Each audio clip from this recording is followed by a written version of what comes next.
ஈஸியான மெத்தடில் மொறு மொறுன்னு கிறிஸ்பியான பக்கோடா எப்படி பண்ணுறதுன்னு பார்க்கலாம். இதுக்கு ஃபஸ்ட்டு நான் மிக்ஸி ஜார் எடுத்திருக்கேன்.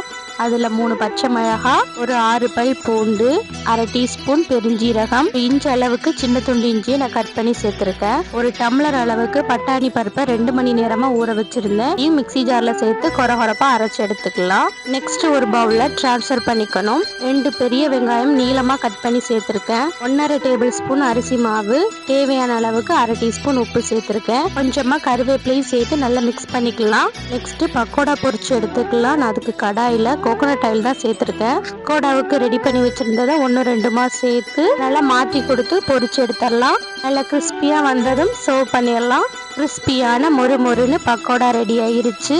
இதை கோகோனட் ஆயிலில் சேர்த்து பொரிக்கும் போது தான் செம்ம டேஸ்ட்டாக இருக்கும். இதை நீங்கள் சாப்பாடு, டீ, காஃபின்னு சைட் டிஷ்ஷாக வச்சு சாப்பிடலாம். ட்ரை பண்ணி பாருங்கள். தேங்க்யூ.